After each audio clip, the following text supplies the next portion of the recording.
The suspense novels as well abound with gender stereotypes, typical of the Victorian era. Victorian gender stereotypes were really a continuation of the historic gender stereotypes that had pertained around both men and women. Really, since the beginning of our knowledge of literature and, in many respects, European culture and the pantheistic gods of the Greeks and the Romans, we see typical gender stereotypes which have featured in the tradition, certainly, of the European culture.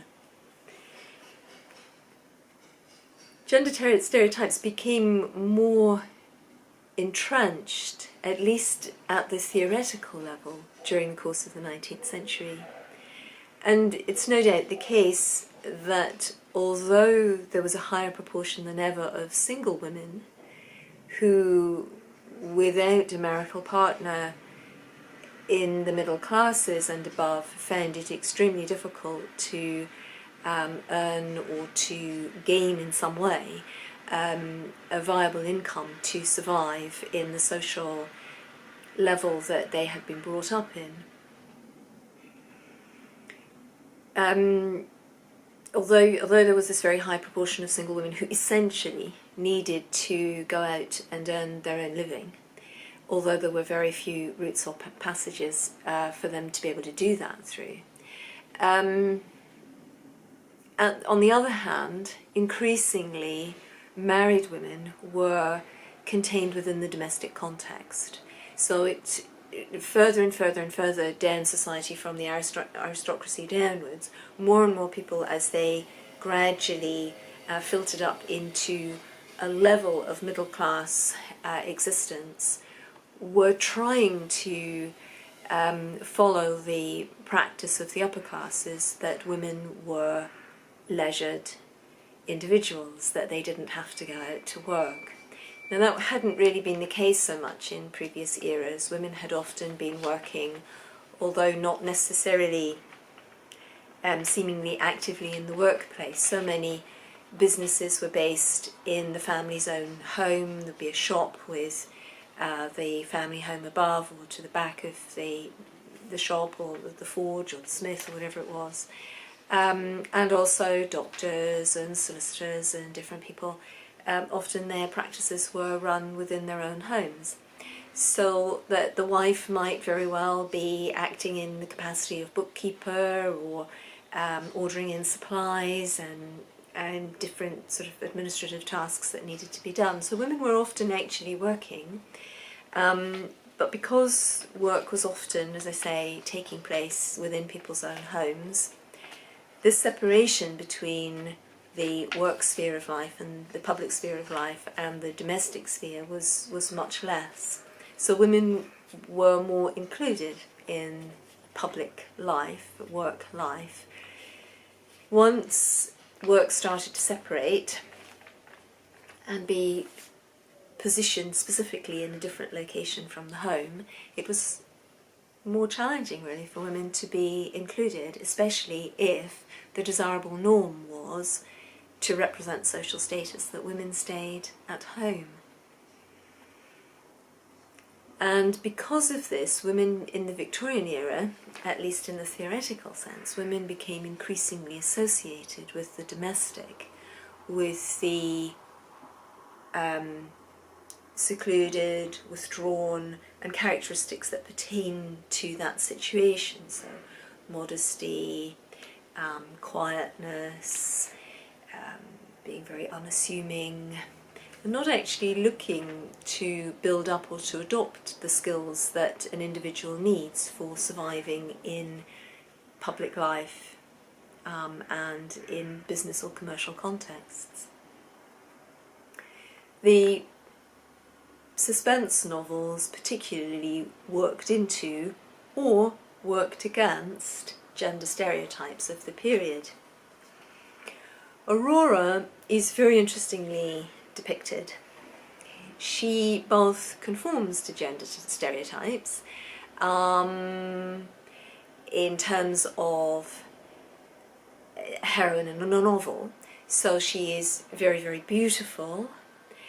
She is graceful.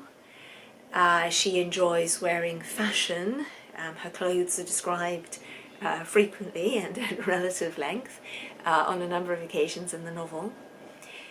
She enjoys having her hair done, and the luxuriance of her hair is much described during the course of the novel. She's feminine in general. Her manner, slightly coquettish, is very feminine. It comes over. She comes over in that way as just a little bit flirtatious. On the other hand, she does not conform to typical social gender stereotypes, or indeed literary gender stereotypes, for the perfect heroine. She has really a great deal of self-will. She is often very determined about what she will do and what she will not do, who she is and who she is not. She defines who she is, and she defines what people know about her in a world where a woman's actions were really owned by her family until she was married, and then thereafter owned by her husband. So that, for example, rape was not really a crime against a woman, but a crime against her family or her husband. Aurora cuts through all of that. Aurora defines herself. She expresses a great deal of emotional autonomy in the novel. She really doesn't look to others in order to determine what her emotional position on anything at all will be. She has no qualms about expressing her emotions as they are and when they occur. She's clearly very sensually engaged with her husband, John Mellish, and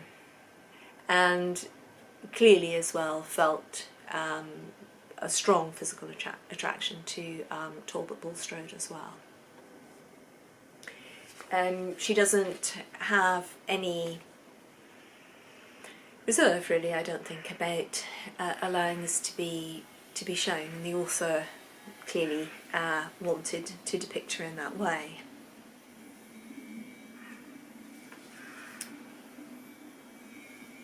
I said before that Aurora is really beautiful. She's depicted as very beautiful, although there are ways in which her beauty for the Victorians was not perfect beauty.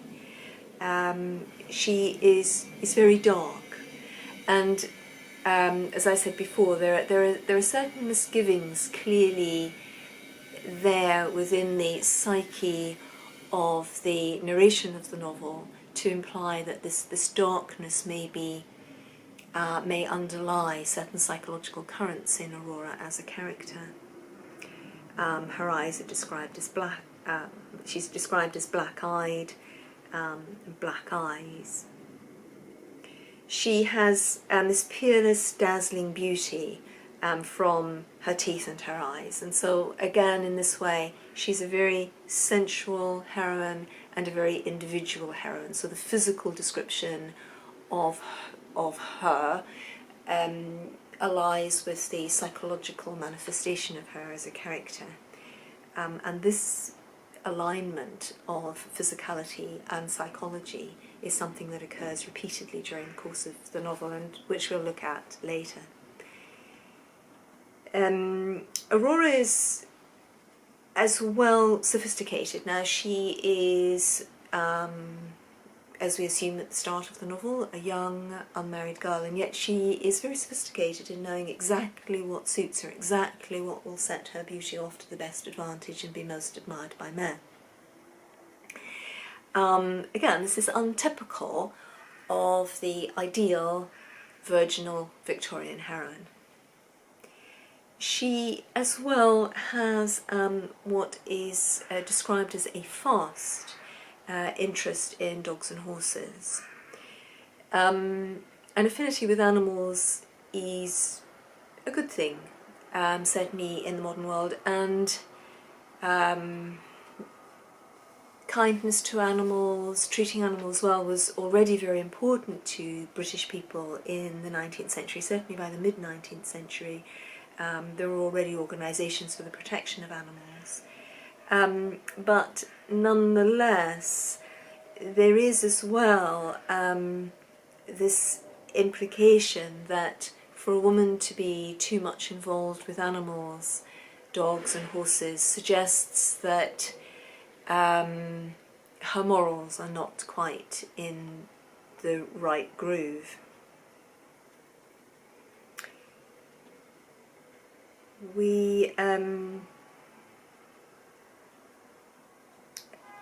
find her discussed as well in terms of how she's inherited her mother's qualities and characteristics. So at one point, the taint of play acting and horse riding, the spangles and the sawdust, strong in her nature. She's foreign in aspect as well. She's described as Cleopatra. She's described as being an Assyrian queen. And again, there's this implication that in her origins there's something about her that is slightly dangerous, unpredictable. Talbot Bulstrode struggles with the sensuality of Aurora's nature, the impetuosity of her nature, the unconventional qualities of her appearance and temperament, this foreignness, as one might put it. For him, the simple presence, that the aura of female sexuality that emanates from Aurora is intoxicating, but intoxicating not in the sense of love potion of pleasure, but that it's actually really dangerous. He perceives it like a poisonous Indian drug. You know, it's deadly, even deadly. And it's an interesting concept. But certainly, Mary Braddon is working with polarities in terms of the depiction of a woman, but also in the way that she is combining good and negative, or positive and negative, as they were seen in the Victorian era, qualities of the gender stereotype in this one character who is additionally her heroine. There's a number of interesting plant metaphors that go with Aurora in the early parts of the novel. Chapter 2,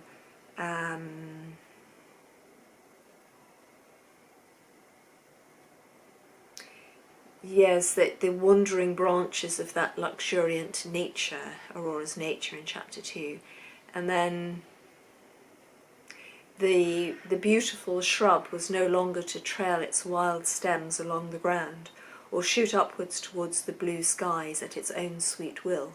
It was to be trimmed and clipped and fastened primly to the stone wall of society with cruel nails and galling strips of cloth. So I think probably here is the idea that a woman's sexuality is natural and essential to her nature, and that where it's restricted by society's conventions, this is unnatural and tends towards the stunting of the individual. Mrs. Powell, Aurora's late governor stroke chaperone, really would be more accurately, I think, a description of her role in Aurora's life, was by contrast has a ladylike droop of the head. That's in chapter 5, as is the previous quote, chapter 5.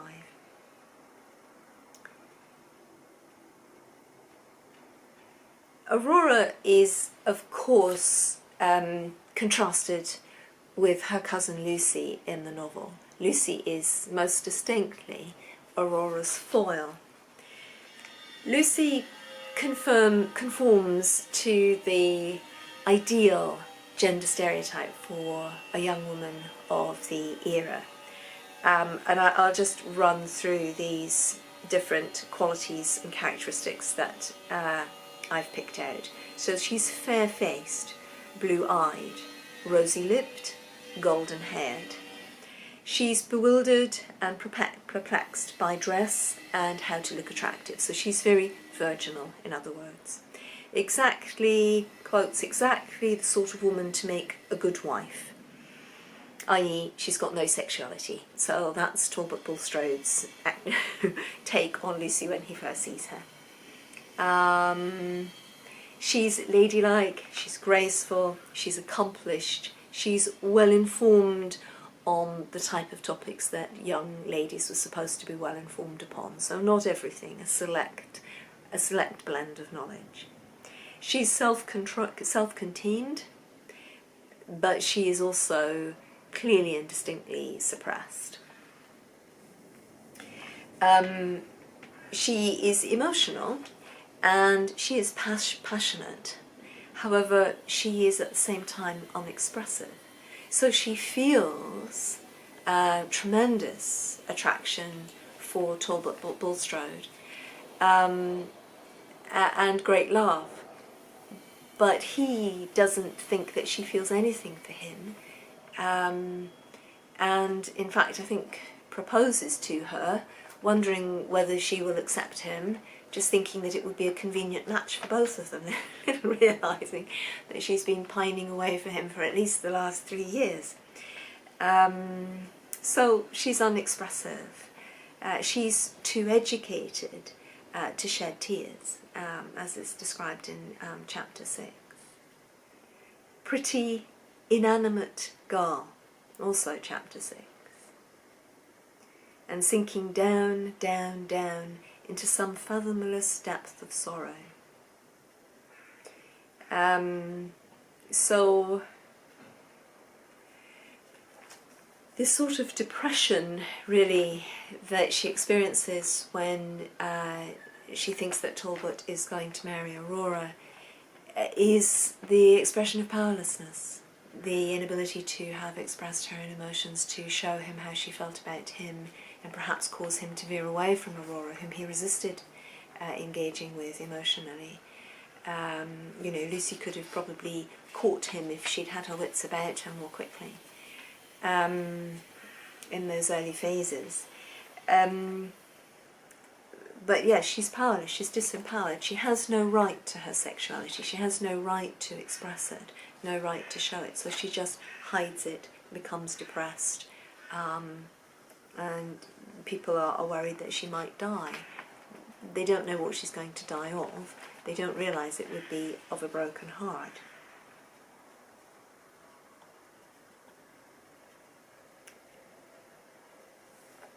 Lucy is, of course, never as interesting a character as Aurora. She really is the gender stereotype. She's disempowered. She has very little independent action. She defers always once she gets married to her husband, unlike Aurora. You know, scolds her husband and, you know, takes actions into her own hands, despite perhaps what John might think, and also engages in independent actions that John has got absolutely no idea about, and withholds information about herself from John, which is crucial to their marital state. You know, she's a completely different character from Lucy. She's flawed, but at the same time she's more interesting, and at the same time she's more winning and more engaging for the reader. And in these ways the author is causing people to question the judgments that they would have passed on women in their own worlds who transgressed from the social codes that were typical or expected of, you know, in the era. The novel doesn't just look at how women are, it looks at how men look at women as well. Now, it may or may not have been an accurate depiction of how men looked at women and regarded women in the 19th century, but perhaps what we might say is that it's how Mary Braddon, a woman of the era, thought that men regarded women of the day. And she probably, given how popular her novels were, and I should imagine that the vast majority of her readership were women, was fairly accurately reflecting at least a generality of ideas that many women may have held about how men regarded them. Theoretically, for example, Lucy was the kind of woman whose stainless purity of soul makes her fit to be a wife and mother. It was important what a woman's, or a young woman's, a young girl's life had been. Girls should be, quotes, should have led the everyday life of other girls of her own position.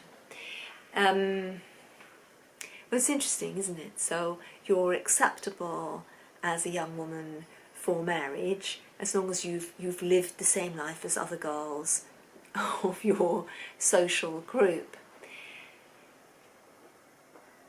A very conventional man like Talbot Bulstrode, therefore, and many were, was looking for a woman who was not an individual. She was really a product, and we'll look again at that a little bit further on. It was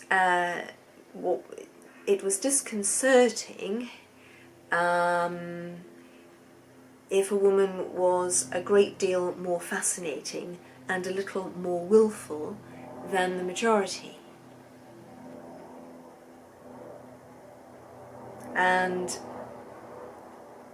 it was worse, really, if some positive action of deviation from the norm could be detected. If a woman really was acting very independently in her behaviour, this actually was pretty much regarded as a form of deviance. The range of behaviour that was open to a woman to remain socially acceptable was much less than the range that was open to a man. And very quickly a woman could be branded as just simply deviant.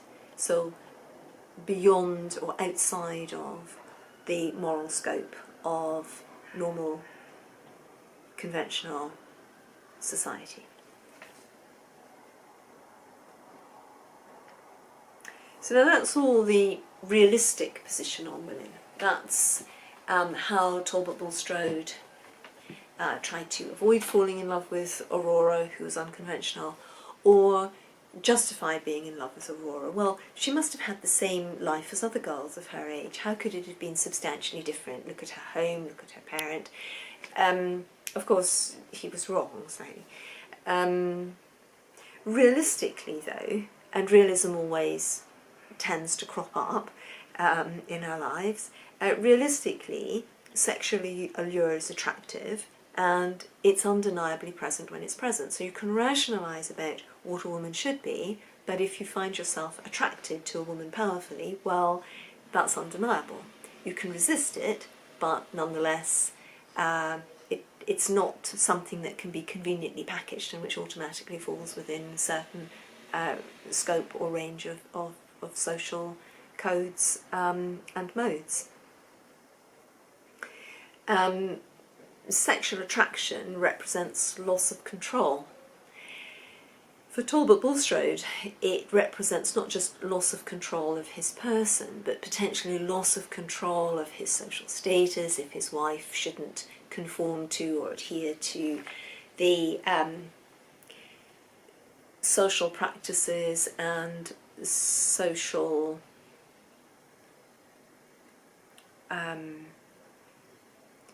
social role that his family has undertaken traditionally. It also might represent if Aurora is not responsible, that his country estates, which seem to be quite vast, might not be properly taken care of. It might be at some risk.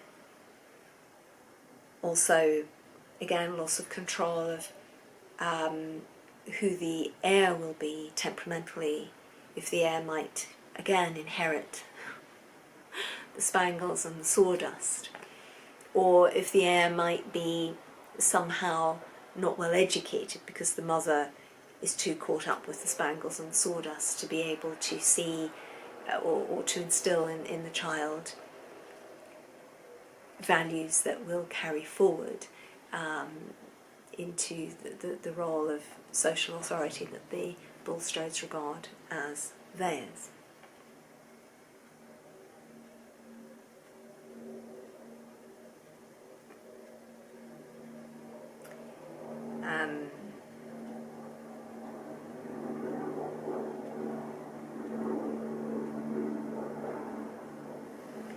Yes, for Talbot Bulstrode, to simply, woman's sexuality is dangerous, and even after he's put the conventional seal of an engagement on his attraction to Aurora, he continues to feel that this whole relationship could just simply overtake him and in some way blot out his world, his life, his values, and lead to an unsuccessful progression to the next one in line for the estates and the title.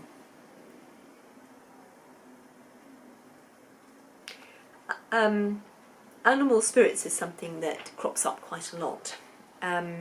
Aurora is described as having animal spirits, and you know, it's this sort of, she has an affinity with animals. Animal spirits, though, really means nervous vivacity, natural liveliness of disposition, healthy physicality, so that's Oxford English Dictionary. And Aurora has all of those things. She is just a little bit unstable. Intuition, that she has intuition with the animals, and that the animals seem to intuitively trust her, is one of the ways in which perhaps the novel seeks to reassure the reader that Aurora is morally good, although there are various disquieting qualities and characteristics about her. Later in the novel, it's in chapter 18, John Mellish brings forth this correlation between the love of reckless riding and prostitution. The pretty horsebreakers who sort of rode around Hyde Park in central London, who were really high-class prostitutes, tended to create an association which was not desirable between women and horse riding. John Mellish argues against the automatic association of women riding horses with prostitution. He thinks it's a healthy activity, and that women should be athletic and that they should enjoy themselves out in the fresh air and out in open spaces. He encourages Aurora to continue riding. So there seems to be a double edge to this, but undoubtedly there is some view that it's not quite right or proper that Aurora, even as a young child, below the age of 10, is spending too much time with dogs and horses. It doesn't bode well for her future as a well-to-do woman. There's something of that as well in Anne Elliot's Agnes Grey, with the Murray family and the daughter Georgina of the Murray family being obsessed with horses and dogs, and breeding horses and breeding dogs.